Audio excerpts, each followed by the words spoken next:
टीपू सुल्तान एक महान क्रांतिकारी योद्धा थे, बादशाह थे, और उनके बारे में कोई कहता है तो मुझे लगता है वो ढोंगी है, देश में धर्म और मजहब के नाम पर उन्माद फैलाना चाहता है। कहीं औरंगजेब आ जाता है, कहीं अकबर आ जाता है, कहीं टीपू सुल्तान आता है, रात में इनके पता नहीं क्या सालों के बलात्कार करके जाते हैं, क्या जो डर लगता है इन्हें। वो भूल गए अपने बाप को, कौन था वो सावरकर, वो कौन था, वो एजेंट नहीं था, वो तो तनख्वाह पाता था अंग्रेजों से, हाँ बुलबुल बन के उड़ जाता था, और अभी तक इनका कोई कौवा बन के नहीं उड़ के दिखा सकता मुझे। अस्सलामुअलैकुम दोस्तों, मैं हूं शारिफ खान। आज हमारे साथ भारतीय सेना के जवान नंदा भाई राजपूत मौजूद हैं और हमसे बातचीत करने के लिए आए हैं। और इनका ये कहना है कि जिस तरह से मुसलमानों के पूर्वज जैसे अकबर बादशाह, टीपू सुल्तान, बाबर, औरंगजेब, इनका नाम लेकर के देश में किस तरह से उन्माद मचाने का काम करते हैं ये लोग, उनकी सच्चाई बताने के लिए आज एक भारतीय सेना के जवान आए हैं। जी हाँ दोस्तों, इनका नाम है नंदा भाई राजपूत। ये आपको बताएंगे कि जिस टीपू सुल्तान और औरंगजेब बादशाह का नाम लेकर के ये आज उन्माद मचा रहे हैं और मुस्लिम समाज के लोगों को बदनाम करने की कोशिश करते हैं, उनका भारत देश की आज़ादी में क्या योगदान रहा है और आज तक भारत के लिए उन्होंने क्या क्या किया है।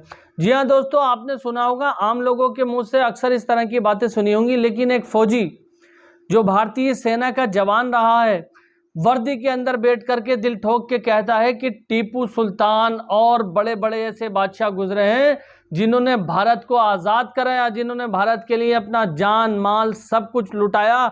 और आज ये बजरंग दल के लोग और बहुत सारे ऐसे उन्मादी लोग खड़े होकर के कहते हैं कि भारत की आज़ादी के लिए या भारत के लिए इन मुसलमानों ने क्या किया है। तो दोस्तों, आज इनको जो गुस्सा इस वीडियो के अंदर आया है वो आपको देखने को मिलेगा। मैं आपको बता दूं, इस वीडियो को शुरू करने से पहले मेरा मकसद किसी की भावनाओं को ठेस पहुंचाना नहीं है। हम सभी धर्मों का सम्मान करते हैं, सभी लोगों का सम्मान करते हैं। हमारा काम है लोगों के निजी विचारों को आप तक पहुंचाना। तो नंदा भाई राजपूत गुस्से के अंदर इस वीडियो में जो कुछ भी बोल रहे हैं ये उनकी अपनी निजी राय है, हमारा यह चैनल का इससे कोई लेना देना नहीं है। हम उनकी बात की सत्यता की पुष्टि नहीं करते, केवल उनके निजी विचारों को आप तक पहुंचाना हमारा काम है। भले भांति हम वो कर रहे हैं। तो चलिए शुरू करते हैं वीडियो और जानने की कोशिश करते हैं कि जैसे जैसे 2024 का इलेक्शन करीब आता जा रहा है, हिंदू मुस्लिम की राजनीति कितने बड़े पैमाने पर है और अब इससे भारतीय सेना के जवान भी परेशान होकर के अपना स्टेटमेंट देने पर आमादा हो गए हैं। तो शुरू करते हैं वीडियो।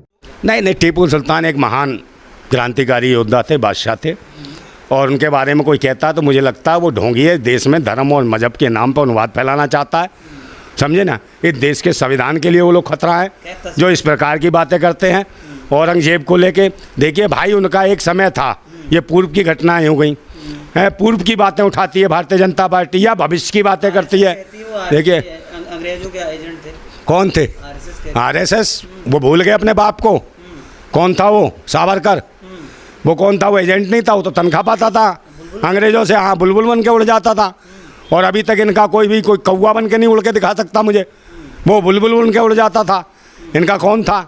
मैं काय को ये महिमा मंडित करते हो, पाखंडी हो, एक शेर के माध्यम से, समझे, कि चाह तन मन को गुनहगार बना देती है और बाग के बाग को बीमार बना देती है। ऐ भूखे पेटों को देशभक्ति सिखाने वालों, भूख इंसान को गद्दार बना देती है। अच्छा नंदा भाई, आरएसएस अपने पुस्तिका के अंदर लिखती है कि इस बार हिंदू मुस्लिम और राम मंदिर और मोदी का जादू नहीं चलने वाला 2024 में। कैसे देखते हैं इस चीज़ को? देखिए, ये कोई जादू नहीं है, कुछ नहीं है, ये देश को लूटने का षड्यंत्र था, वो कर चुके, देश को बेच चुके अपना। एक देखिए, ये आरएसएस ने अपना ट्रस्ट बनाना था, वो बना लिया मंदिर के नाम पे। अब ये लूटते रहेंगे, इससे धर्म से या उस घंटा बजाने से पब्लिक को कोई फ़ायदा नहीं मिलना। जो उसके ट्रस्टी हैं वो कमाएंगे, तो उन्हें पता था जितनी कमाई करवानी थी, जितना लुटवाना था, मोदी से लुटवा लिया। और देश का जो ज़मीनी जो आदमी है, जो असली भारतीय है, जो असली भारतवासी है, वो भारतवासी अब जाग गया है, समझे नहीं। और तुम्हारी ऐसी तैसी करेगा, अगर बैलेट पेपर पर चुनाव हो गया ना तो ज़िंदगी में कभी नहीं आने वाले तुम पाखंडी हो, ध्यान रख लेना। अपनी लाइफ में आने वाली तुम्हारी कोई भी पीढ़ी नहीं आ सकती, शासन कर सकती। ईवीएम मशीन का पूरे देश की जनता को विरोध करना होगा। आज विपक्ष नहीं है, आज विपक्ष भी सत्ता के साथ मिलके खा रहा है, समझे। आज विपक्ष कौन है? विपक्ष है देश की जनता, आवाम। इसको विपक्ष समझ रखा है, इसी को नोच रखा है सबने। इन भूतनी वालों से कहो सबसे कि भाई बैलेट पेपर पर चुनाव हो, चुनाव आयोग भी दलाल है, पूरा दलाली खा रहा है चुनाव आयोग। चारों स्तंभ मिल चुके हैं देश को लूटने के लिए, बर्बाद करने के लिए। सब में दीमक लग चुके हैं, ये आतंकवादी देशद्रोही कीड़े लग गए हैं देश के संविधान में। संविधान बचाने की ज़रूरत है। कहीं औरंगजेब आ जाता है, कहीं अकबर आ जाता है, कहीं टीपू सुल्तान आता है, रात में इनके पता नहीं क्या सालों के बलात्कार करके जाते हैं क्या, जो डर लगता है इन्हें। और तो और पूर्व और भविष्य की बातें करते हैं भारतीय जनता पार्टी के लोग। वर्तमान की बात करो, वर्तमान में भुखमरी। अब ये कहेंगे राहुल गांधी को ले आओ, राहुल गांधी भी वही है, समझे। एक कांग्रेस मंदिर का ताला खुलवाती है, एक दूसरा मंदिर बनवाती है, यही काम है इनका। उन्माद धर्म मजहब के नाम पे जिहाद करते रहेंगे। इन दोनों को हटाओ, ये दोनों साले लुटेरे हैं, ये दोनों क्रांतिकारियों को मरवाने वाले लोग हैं, कांग्रेस बीजेपी। अरे नेताजी सुभाष चंद्र बोस, समझे, इनको मरवाने वाले लोग हैं ये।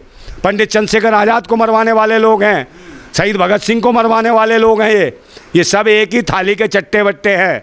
अगर इस देश को कोई बचा सकता है तो इस देश का किसान और मजदूर, उनमें से ये वापस आए, उन्हीं में से लिए जाएं। किसान मजदूर में से जब तक आवाज़ नहीं आएगी लोगों की, तभी जवान इस देश को चलाएगा। नहीं तो जवानों के भी सारे अधिकार, किसानों के भी सारे अधिकार, मजदूरों के भी सबके अधिकार ये ख़त्म कर देना चाहते हैं। उनको शिक्षा पद्धति को बिल्कुल ख़त्म करना चाहते हैं। पहले एक नारा था कि चाहे राष्ट्रपति की हो संतान या चपरासी की हो संतान, सबको शिक्षा एक समान। ये ऐसा वो नारा ज़मीन पर लाने की ज़रूरत है, क्योंकि ये पाखंडी उसी चीज़ पर अटैक कर रहे हैं, ये ध्यान रखिएगा। और इस पर हमने करना है। मैं कहता हूँ कि वो गुलाम बड़े बुज़दिल हैं, वो गुलाम बड़े बुज़दिल हैं जो कहते हैं क्रांति बड़ी मुश्किल है, और क्रांति हर मुश्किल को आसान बना देती है। तानाशाह कितना भी मजबूत हो, उसे खाक में मिला देती है। भुखमरी है, गरीबी है, अत्याचार है, बलात्कार है तुम्हारे शासन में, समझे। और हम वर्तमान की लड़ाई लड़ रहे हैं। अगर वर्तमान सुरक्षित हो गया है, किसमें, सब में, पूरे देश में दिखाई नहीं दे रहा। कहाँ नहीं दिखाई दे रहा है? बलात्कार नहीं हो रहे? कह रहे हैं भाजपा शासित राज्य के अंदर सब सुखी हैं। कहाँ सुखी हैं? तुम भी सुखी हो, समझे नहीं। पैदल तो चलते ही नहीं हो, हवाई जहाज में उड़ते हो, तुम भी जंगले में जाते होगे, है ना।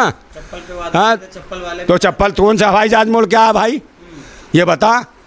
वो सारे 8,000 करोड़ के हेलीकॉप्टर से उड़ता है, समझे। वहीं से मिर्च उड़ाता है, जिसके चावल और उसमें गेहूं में नमक नहीं है, मिर्च नहीं, वहीं से उड़ा देता है, कह रहे यहाँ से देते हम। तो ये सबकी आंखों में मिर्च झोंकने का काम कर रही है भारतीय जनता पार्टी। इससे बचने की ज़रूरत है, समझे नहीं। मैं फिर एक बार कहता हूँ कि एक चीज़ ध्यान रखिएगा, इस देश में भुखमरी और गरीबी अपनी तादाद में बढ़ गई है। एक बात कहना चाहता हूँ, इसके खिलाफ तो ये करेंगे ही।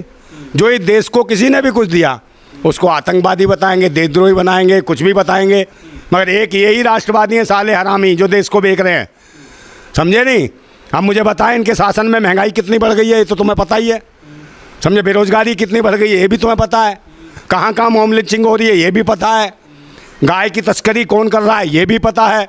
गाय की कट्टी पे कौन मशीनें जो दे रहा है, उस पर सब्सिडी दे रहा है, ये भी पता है। सरकार दे रही है गाय काटने की मशीनों पर, तस्करी पे यही सब्सिडी दे रही है। और गौ मांस कौन लोग हैं गौ मांस की तस्करी करते हैं, किन की बीफ कंपनियां हैं, कौन लोग हैं? मुसलमान तो एक भी नहीं है जिसकी गौ बीफ कंपनी है। कौन लोग हैं? उनको सालों को मारो। मैं तो खुद कहता हूँ गाय को राष्ट्रीय पशु का दर्जा दो, और गाय को चिल्लाते हो अंधभक्तों। मैं थोड़ी दे दूंगा गाय को राष्ट्रीय पशु का दर्जा, मोदी जी देंगे। मोदी जी के पुतले फूको, हैं अमित शाह के पुतले फूको, स्मृति ईरानी के पुतले फूको, वो देंगे। मैं थोड़ी हूँ सत्ता मालिक, मैं थोड़ी हूँ सत्ता, वो बैठे हैं, समझे, जो हिंदुत्व के ठेकेदार हैं। उनके पुतले फूको जाके, आरएसएस के मोहन भागवत के पुतले फूको, तब जाके राष्ट्रीय पशु का दर्जा मिलेगा। और पता चल जाएगा गौ मांस की तस्करी कौन कर रहा है, कौन व्यापार कर रहा है गाँव के नाम पे, और कौन धर्म के नाम पे धंधा कर रहा है। घंटा बजाओ प्रोग्राम है इनका, इस देश का भी घंटा बजा के चल देंगे। इस देश को बेचने वाले लोग हैं, समझे। इस देश को आगे बढ़ाना है। काय का विश्वगुरु हो गया, काय का हो गया, आबादी में विश्वगुरु बन गया भाई। ये भी साक्षी जी महाराज की जो एक बहुत बड़ी अपील थी कि हिंदुओं 10-10 बच्चे पैदा करो, और रात दिन लग गए, विश्वगुरु बना दिया आबादी के हिसाब से।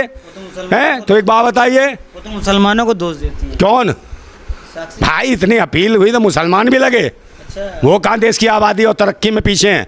सब लोगों ने मिलजुल के इस भारत को बनाया और विश्वगुरु बना दिया आबादी के मामले में, समझे।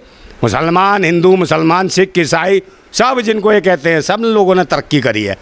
और तरक्की का रास्ता दूसरा भी है, समझे। जब तक ये महंगाई, गरीबी, भुखमरी, इसको भी कम करना चाहिए सरकार को।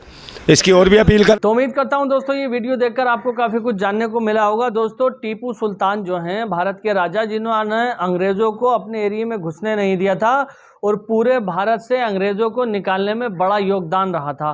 उनकी तलवार भी आप जानते होंगे कि अभी लंदन के अंदर इंग्लैंड में बिकी 153 करोड़ रुपए की एक तलवार नीलाम हुई है और उनकी बंदूक की नीलामी के लिए पूरी दुनिया से बड़ा उद्योगपति लाइन में खड़ा हुआ है कि टीपू सुल्तान की बंदूक हमें दे दो, जितना चाहो पैसा ले लो, जितना चाहो $1 मिलियन ले लो, उनकी बंदूक हमें दे दो।